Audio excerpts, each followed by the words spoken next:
यदि आप कमरे में एक बाल्टी बर्फ रखते हैं तो बर्फ के पिघलने की प्रक्रिया बहुत सारी गर्मी अवशोषित करती है और कमरे का तापमान गिरता है। यही एसी के ठंडा करने का मूल सिद्धांत है, लेकिन ये प्रक्रिया बहुत धीमी होती है, इसलिए एक समझदार व्यक्ति इसके सामने पंखा चला सकता है। ऐसा करने से बर्फ जल्दी पिघलती है और कमरे में ठंडक जल्दी फैलती है। लेकिन इस तरह से ठंडक बनाए रखने के लिए आपको बार बार बर्फ बदलनी पड़ेगी, जो बहुत परेशान करने वाला है। तब आप सोचते हैं कि बर्फ की जगह फ्रियोन का इस्तेमाल किया जा सकता है। हालांकि फ्रियोन सामान्य तापमान और दबाव पर गैस होता है, लेकिन अगर इसे एक उच्च दबाव वाले कंटेनर में रखा जाए तो ये तरल में बदल जाता है। इस प्रणाली को चलाने के लिए आप एक पूरी तरह से सील की हुई तांबे की पाइप प्रणाली तैयार करते हैं और उसमें फ्रियोन भर देते हैं। जब ये प्रणाली चालू होती है तो तरल फ्रियोन कमरे में लगी तांबे की पाइप से गुजरते समय दबाव कम होने के कारण गैस में बदल जाता है और बहुत सारी गर्मी अवशोषित करता है। इस तरह ये कमरे को ठंडा करता है। इसके बाद गैसीय फ्रियोन तांबे की पाइप के माध्यम से बाहर की ओर जाता है। यही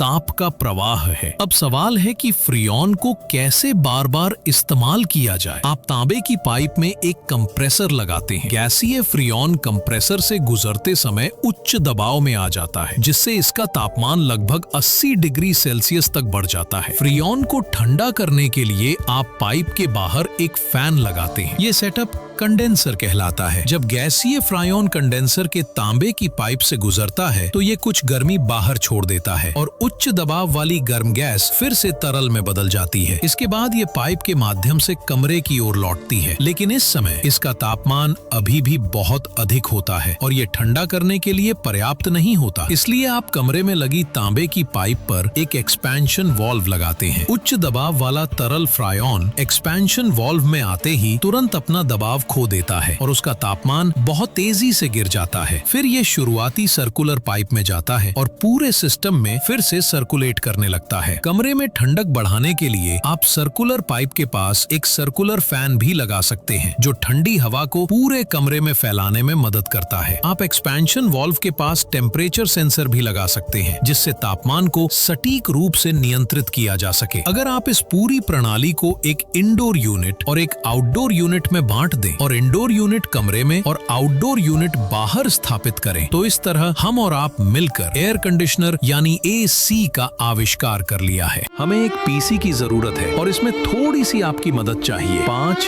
10, 50, 100 आपसे जो हो सके हमारी मदद के लिए सहयोग कर सकते हैं।